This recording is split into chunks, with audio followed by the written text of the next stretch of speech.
Before you jump ahead to the episode, we have a super quick announcement for you all. Spotify has added the ability to rate podcasts on a scale from 1 to 5 stars, and we are asking that all of you take just a few seconds to find us on Spotify and rate us 5 stars. Almost all of our listeners come from the world of Apple, so adding a rating on Spotify is a great way to help the show grow. That way we can continue releasing 2 episodes every single week. Just make sure that you have the latest version of Spotify, listen to at least 30 seconds of one episode, and then they will allow you to leave a rating. Thank you so much to all of you for listening and supporting the show. Let's get into this episode. Shazam!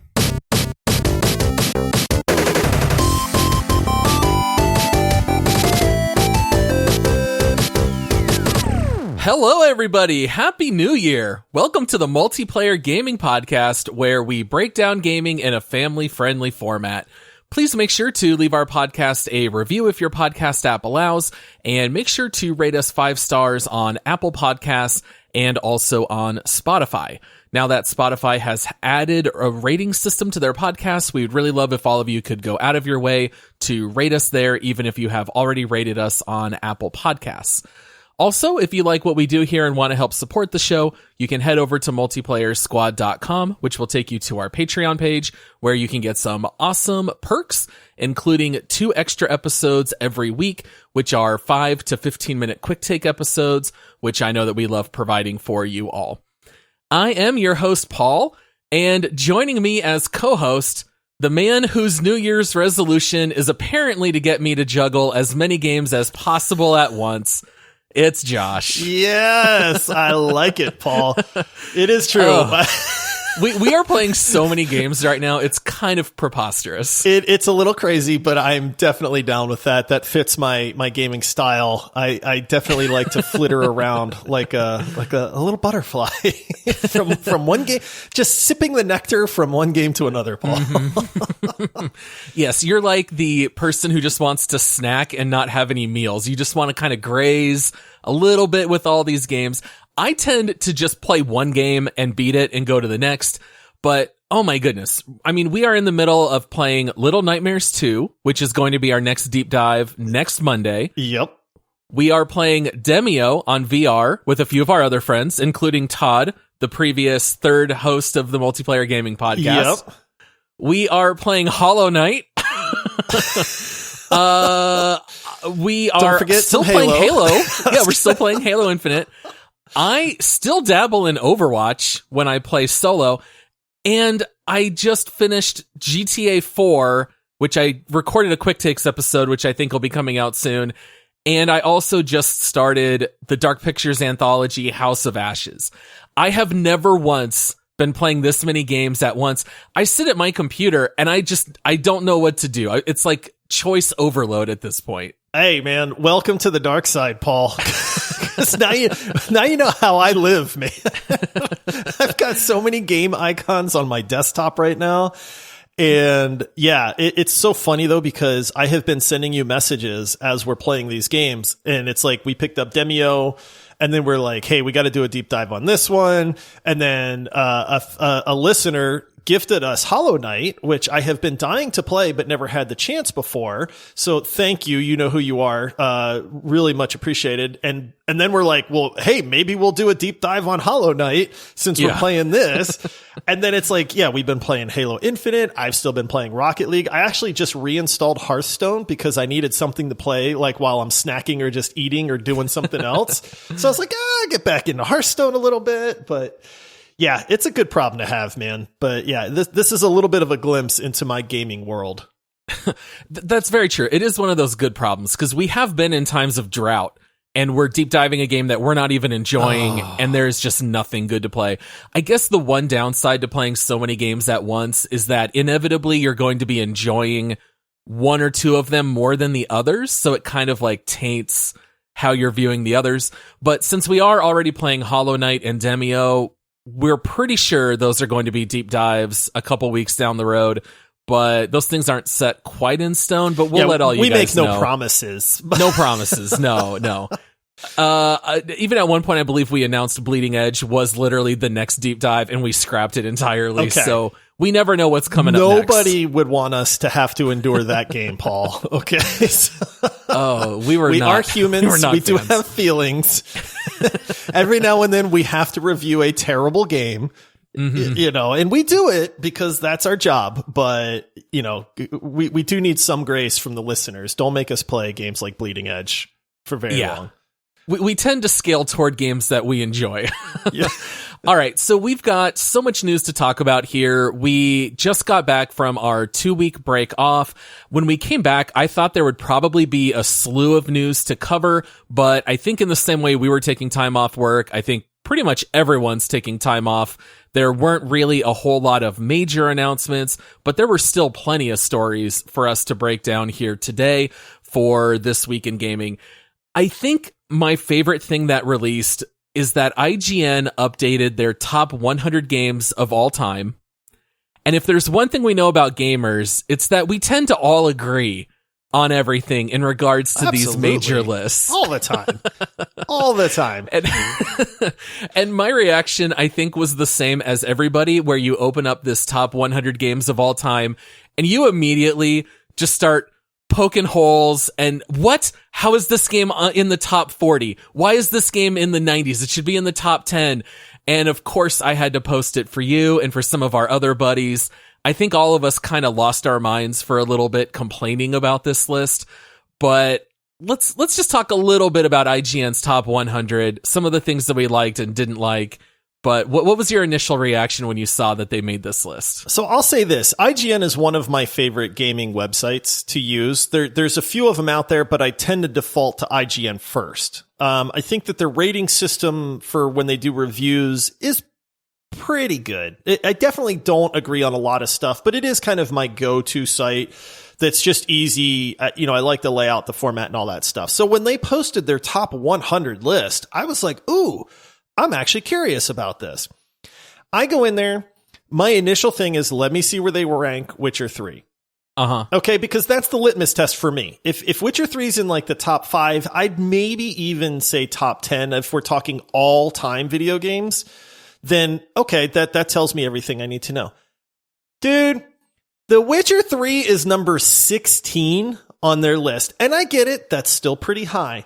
But they have games like Hades. Now, I love Hades. You have not played Hades yet. I love it. I think it's a phenomenal game. I think everybody should play it. It's one of the best indie games to release. But they have Hades at 13. Now, okay, it's a great game. I could see that. But then, dude, Disco Elysium, which you and I have talked about and I have never played, and you and I were actually having a conversation about this before the show, is in their top 10. It's number 10 all time. And it's just like, dude, like some of this stuff, I get it. Like Mass Effect 2 is number 6. I agree with that. That's a phenomenal game. Portal 2 at number 3. Like that I can say too. Like, okay, I get that.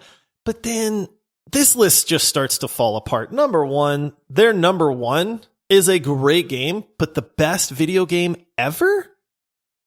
And what is it? It's Breath of the Wild. Okay, so here's the thing. I think I understand a little bit of what happened here.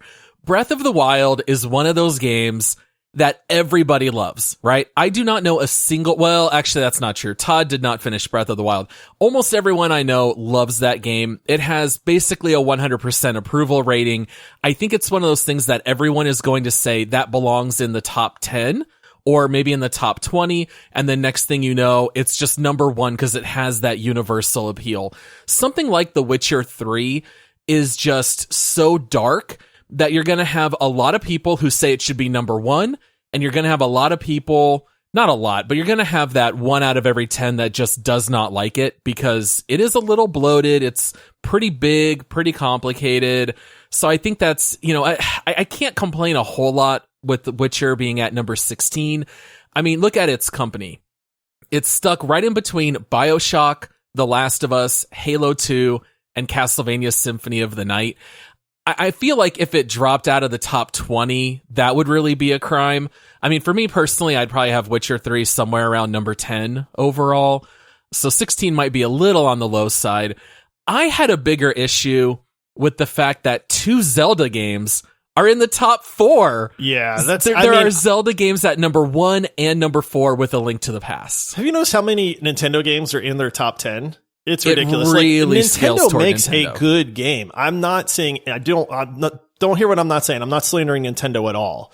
But there's only a few Nintendo games where I would be like, this is one of the top 10 video games ever made. You know what I mean? Like, there's just so many out there.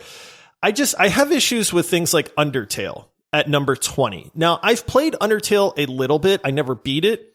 Undertale is one of those games, I feel like it's either very, very much for you, or you think this game is terrible. Do you know what I mean? And it's like, I think that game is terrible, to be honest. I get that it's like a cult hit with some people, and that it's very unique in a lot of ways, but I did not like Undertale at all. And I feel like a game that is in the top 20 of all-time video games should have universal appeal and not be something as polarizing as that. I mean, I agree with a lot of the stuff that's on this list. Like God of War is at 25, Half-Life Alyx is 26, which is really neat to see a VR game that high. Yeah. You know, I think it's the only VR game on the list. I'm pretty sure. I think it is. Yeah. And so that was like a very cool nod to say, hey, that game really is incredible. But this is where this list completely falls apart to me, Paul. I'm going to direct your attention to number 70 on this list. Okay, I'm scrolling. Let's see what's Number 70 because I wrote down 74. Oh wait, was no, the I'm most sorry, problematic. 74. Yep. Oh, 70. okay. No, wait, nope. No? No, I got my numbers wrong. Hang on. Oh, 79. I'm sorry, I was a little backwards there. Oh, Fortnite. Okay, so 79 Fortnite is in the top 100 video games of all time. It's the most popular game of all time. I get it. Okay, Checkers is one of the most popular games ever, but I would not put Checkers in my list of top games to play. So this is the problem, right? Like, how much do we weigh toward influence versus it changing the industry versus how good was it when it first released versus how good is it now? It's a little bit like our leaderboard, right? Like when we do our deep dive leaderboard, we know everyone's going to disagree with where we put every single game. Because by nature, how do you rate things like Fortnite versus Fable 2, which is right above it?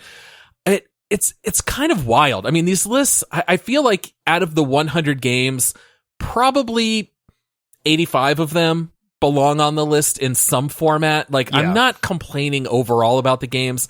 I think it's more so the ordering that sometimes just feels very random. Because Fortnite, I feel like you've either got to put it super high or you have to just leave it off the list. It's kind of weird to include it so low in the top 100. I have so many issues with that. I'm not saying that there weren't millions and millions of people on this planet that enjoyed Fortnite. Okay, I get that it's not necessarily for me and you, but to claim that Fortnite is somehow a top 100 game of all time throws off like the validity of this list to me. And I'm with you. I agree with an awful lot of it. But there's just some parts that I look at it and I go, dude, this is craziness to me. Like, there's certain games that didn't make the list that I'm like, what? Like, how is this not on the top 100 list? And then other games. What snubs did you notice? Okay, this isn't. I am an older gamer. I've come to admit this. Okay, but the Deus Ex series is one of the greatest series ever. And the original Deus Ex was absolutely revolutionary. It should easily be in any top 100 list, because it changed so much about gaming, and it was one of the best story kind of campaign freedom of choice games that existed.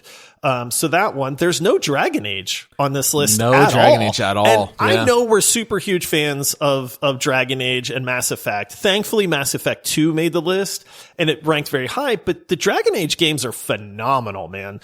I'm not saying they need to be like at the top of the list, but how do you have a top 100 and not include a Dragon Age game in there either? Well, especially when you do have some games like, you took really big umbrage with Fortnite. I took umbrage with number 74, Return of the Obra Dinn, which I think is a very creative, inventive puzzle game. I think it's excellent in some ways, but like, come on. That game is 2 colors. It's black and green. It doesn't even have any graphics, and it's literally just like looking at pictures and putting together a puzzle. There's not even really it's hard for me to buy that you can have a game like that when you have no Dragon Age at all. You also don't have any Sonic. There is no Sonic on this list of top 100. There's basically no Sega games at all. There is no Battlefield. Now, we hate Battlefield 2042, but the fact that you're not including any of the older entries is kind of wild. There is no Baldur's Gate. There is no Rocket League. There's no Command and Conquer. Yeah. It's just, I feel like maybe IGN staff is not as tenured in gaming as we are. Well, and some of the older games, maybe. But they have some older games that are like staples of my childhood. I absolutely love SimCity 2000, which is on here at number 89. And I absolutely love Monkey Island 2, LeChuck's Revenge at 96. I was happy to see that. The people who are making this list are very clearly around our age. I think a lot of these people are in their late 30s, early to mid 40s. So it seems like they've been gaming for a long time. But yeah, and the best part about this, Josh, scroll through the comments and every single person agrees this list is terrible, but you will not see any two posts that are anywhere alike. Yeah. There are people who say, okay, Breath of the Wild number 1, at least they got that right, but the rest of the top 10 is bananas. And then other people say Breath of the Wild might be the 4th best Zelda game. Why do we not have Ocarina of Time in the top? Which would be the best Zelda game. But then other people say it's clearly Wind Waker, which isn't on the list at all. So it's like, it's one of these things where you make this list, no one's going to like it, no one's going to be happy, it breeds nothing but controversy. But you know what? It kind of works, because here we're talking about it. Our listeners are going to go search IGN Top 100. They're going to go view the list. They're going to get their hits. I just love just some good razzing of IGN and just kind of debating this. But seriously, though, the comments, half of them are, how do you not have these 3 games in the top 20? And they're all wildly different. It's great just browsing the comments. It really is. And this is why we do our leaderboard. I posted our leaderboard on Reddit one time. There was a thread that was going on. People were asking for like multiplayer game suggestions. And I just kind of went, hey, here's, I think at the time we had like 50. And I was like, here's 50 games that we've reviewed. And the very first response was Overwatch number 1, LOL, get out of here. And it's like, dude, we are not saying that Overwatch is the best game of all time. We're just saying out of the games that we've reviewed for multiplayer aspects, there's a lot of criteria that goes in there. This is how we rank games. But we fully acknowledge that people will not agree with our leaderboard at all because our criteria is so goofy sometimes. We're mixing in single player games. You and I have to agree or disagree and then find compromise, and things like that. So it's like these lists are fun because they provoke like arguments and discussion and things like that, and I mean, kudos to IGN because anytime you put a list out into the world, you're going to take a ton of flack for it. Yeah. And I'm okay with that. Like we do that on purpose with our leaderboard. I'm sure that they realized that they were going to do this because if you read the intro to their top 100 list, it actually says this is the top 100 from current staff. Right. So they're kind of like, we get that people are vastly different and this is only for the people that work here right now. Yeah, and you redo this poll in 5 years as some people leave, new people get hired. It's going to be a vastly different list.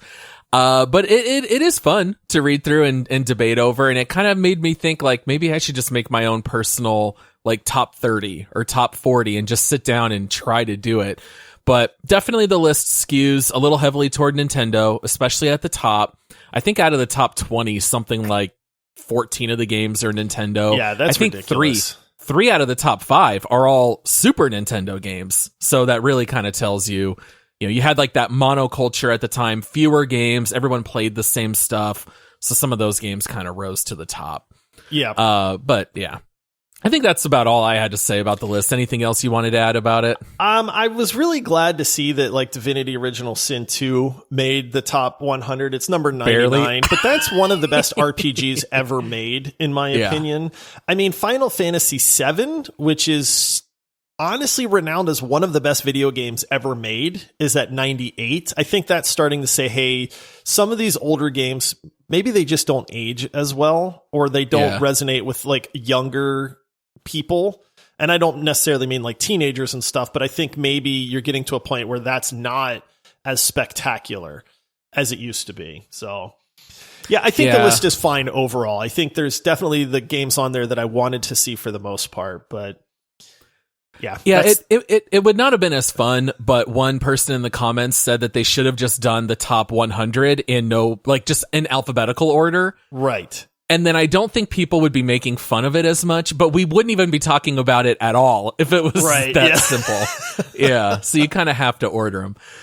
All right. Wow. Okay. So we spent a lot of time there on the IGN Top 100. Let's go on to our next topic here. There is an upcoming game coming up here in the somewhat near future, I suppose, called Star Wars Eclipse. Oh, I saw this trailer and I got hyped, dude, because I love Star Wars games. Okay, I love Star Wars games, and more than that, I love games that are developed by Quantum Dream. So this is the developer that, okay, I know that there's some problematic things about the company, but they've made some fantastic games. They did Heavy Rain, which, by the way, is probably in my all-time top 10, which I know a lot of people would poke fun at. So I love the developer. I love Star Wars games. We don't know very much about this game yet, although we do know that it's going to feature multiple characters, which, by the way, is a staple of all Quantum Dream games. It's going to have branching storylines. It's going to focus on choices that you make.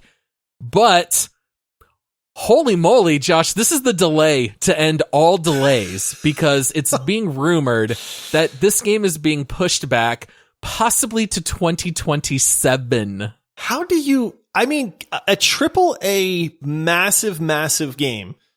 Like, I don't know what the development time was. I feel like Cyberpunk was hyped for like at least 2 decades. You know, it was a long time coming. Yeah, it was, but 5 years, they say that from start to finish, 5-year development is like, that's about as long as any fully fledged AAA title should take. And you're talking 5 years from now. And they're already 18 months into development. They've literally already been working on this game for 18 months. And apparently they don't even have a playable game yet. Which is why they're saying we've got a whole nother 5 years. Why even announce it? That's so goofy to me. Like, you can't come out with a Star Wars game trailer and say, hey, everybody, look what we're working on. Oh, you might be dead before this game releases. Yeah, well, why are we getting trailers at all at the Game Awards? Like, we should not see anything about this game, because what happens, Josh, when you hype up a game for 6.5 years? People are gonna be disappointed. I mean, there's no other way around it. If you hype something for that long, you're just going to disappoint people. Yep. Unless you make the number one game of all time, which apparently, Breath of the Wild is, but then don't do it. It's just a bad thing for people to do. Everybody loves Star Wars. Everybody loves video games. You put the two together, you don't really need to hype people at that point. Right. That's the thing. And there's so many Star Wars games currently in development. I don't even really know why we're getting news about this one now. We know down the road the game's going to get more limited in scope. They're going to have to cut features. It's going to get smaller. We saw it with things like Halo Infinite. Sometimes you just hear too much info. The fact that I think they cut out 2/3 of the map in Halo Infinite. If I never knew that there was a bigger world, I'd be 100% content. But just knowing that it could have been better is like, you shouldn't even know that to begin with. Yeah, don't tell people overpromise. Here, Paul, I got you this really great gift. I was going to get you something even nicer, but then decided not to. Exactly. So in case you're wondering why there's such a delay, now we don't know all the details, right? This is all just based on rumors and, word that gets out from the studio. But apparently there are major issues regarding the engine.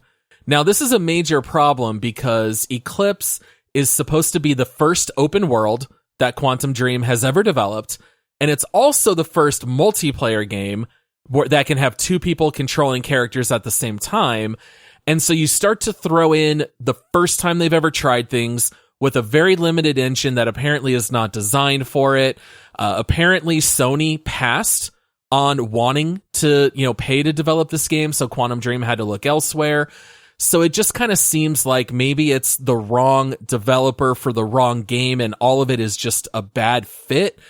They also apparently have been struggling with staffing issues. They currently are looking to hire 60 people, and they've had issues with keeping people there at the company. So I don't know. This one feels like a huge disaster currently. I'm literally going to forget Star Wars Eclipse exists, and in 2026, maybe I'll start to think about it again. I'm going to say I don't think this game ever sees the light of day. You very well could be right. Honestly, there's been other Star Wars games that have been attempted, and then they just go, look, this isn't going to work. I think this is one of them. As sad as that makes me, I just, with these kind of troubles so early on in the development, I don't think they have a ton of incentive to try to push this. And you see a lot of these games just kind of fall off. If it was a year from release and they're really trying to make it work, I get cutting it back a little bit and saying, hey, we can't do everything we wanted to do, but at least we can do most of it. Yeah. I'm going to say right now, I don't think this game is ever going to actually come out. You very well could be right, which would make me very sad, because I would love to see a story-based game where choices matter, with multiple endings, marrying Star Wars with Quantum Dream. But man, this is just... Did they do Detroit Become Human? Is that the same developer too? Did. I never played Beyond that game. Two Souls. Yeah, I never played those two. But I've heard they make really, really in-depth, like the characters are incredible. The choices matter so much. You feel like you're controlling kind of their destiny. And that would fit into Star Wars so amazingly. Like, I love the Star Wars universe, and the characters that are in there and their backstories and all that stuff. So I feel like it's just right there in their wheelhouse. Like, get your crap together, man. Pull through it. Yes, let's figure this out. All right, and then we'll see how timing goes. This might be the last story that we talk about this week, and it might be my favorite one, Josh. Ooh. There is a new game that has released that I don't think we're going to do a deep dive on, but it's one of my favorite releases of the year so far. It's called Clownfield 2042. It's an entire game that is just a parody of Battlefield 2042. I could not be more delighted by this story and by this entry in the Steam store. Paul, this game, I watched the trailer for this. I saw it on Steam. I saw it actually on Steam. I don't know if it was on the Steam sale or it made their front page. I don't know where I saw this prior to the news for this episode, but I did see it. I laughed at the name. I couldn't tell, are they making fun of Cloverfield, like the movies, or is this Battlefield 2042, but they're calling it Clownfield? Yeah, sure enough, they are parodying Battlefield 2042. They sure are. Paul, I would rather play Clownfield. The gameplay looks so much better than 2042 does. I'm not saying this to be vicious against 2042, but this parody game looks like it is more playable and quite possibly more enjoyable than the actual game. Okay, so some of the funny things about this is that the game brags that it has, quote, mediocre weather and world events. It also brags that it has a, quote, simple AI system. Josh, to put this in comparison to Battlefield, all right, Battlefield 2042 is currently sitting at 33% positive reviews, which is mostly negative. Oh, man. Guess the overall rating of Clownfield 2042 on Steam right now. Oh, I'm going to put it in the 70s, I bet. Nope. 90%, Josh. Is it really? Oh my goodness. Dude. And maybe the best part is that the game is currently on Steam sale for 89 cents. It's 10% off. It's normally 99 cents, which is a lot cheaper than Battlefield, and apparently it's a lot better. No, honestly though, if you watch the videos, they clearly are just trying to make it look like a bad Battlefield where the graphics are terrible. The tornado seriously cracked me up. I love the hovercraft too. It has hovercraft versus AI as one of the modes, and this hovercraft just sits there and flies upside down and sideways and is just all over the map. Is this the first parody game that's made? I can't think of too many parody video games. Well, I can think of an early one when we joked about Walking Simulator, which was making fun of Death Stranding, because it literally had all the piled boxes on the guy's back and he would walk. So yeah, maybe this is going to be a new trend. Maybe we're going to see more parody video games. Dude, when your parody game is crushing the original game, in review scores and player base and all that stuff, like, what does that say? Oh my goodness. But kudos to this guy for doing what he did. It's legitimately a fully playable game too. This is not like a demo that just makes fun of another game. You can actually multiplayer your way through this game. They show gameplay footage. They completely troll a lot of the issues in Battlefield, which is hilarious to me. This one made me chuckle. I was so just tickled to see that this existed and was doing so well. Oh, it's so great. And also, finally, the description in Steam says that they are aware of all the major issues, but don't worry because they're currently focused on releasing new skins. So that's the cherry on the top of the sundae right there. They did come out and actually say, "Hey, we know bugs exist. Yeah, we're not going to fix those guys. Okay, we're really focusing our efforts on new skins for everybody." Exactly. It was just such a jab. And it was perfect. I might buy this game just to give this guy 89 cents. Yeah, just to throw your support. Good joke. Just toss him a tip. Oh, too good. All right. Well, that's actually all that we have to cover here for this week in gaming. So just as a reminder, if you would like to join us on Patreon, you can go to multiplayersquad.com. Josh and I like to record and then release our 2 extra quick takes. Sometimes those are games that we just play individually or something that we want to talk about on more detail that doesn't really fit on the format of the regular show. And at this point, they've got something like 50 or 60 in the backlog. You can still go back and listen to all of them. So if you want to come join us on Patreon, that's a great way to get access to those prior quick takes. You can also get them through Apple Podcasts. Whether you subscribe on Apple or Patreon, you get exactly the same access to those quick take episodes. You'll also get the episodes without ads, and you'll also get them a day early. So, you can always support us there. And then also, as a final reminder, please go and rate our podcast 5 stars on Spotify. You do need to listen to an episode for at least 30 seconds, but now that they've added that as a new feature, Josh and I would really love it if you can leave us a review there, because that will help us get seen better on Spotify and help the show grow from there. Yeah, that's huge. So please take the 31 seconds. They don't even accept written reviews. It's just a rating, like a 5-star rating. You literally just tap it and that's it. So, but that's huge for Spotify. It's the second largest podcasting platform out there. So we would be very grateful if you guys would take the time to do that for us. Yep. And then if you want to dabble in Little Nightmares 2, that'll be the next deep dive, which we will talk about next week. And I think that's it for now. So happy gaming, everybody. Hope you're all having a great 2022 so far. And we'll see you for that next episode. All right. See you, everybody.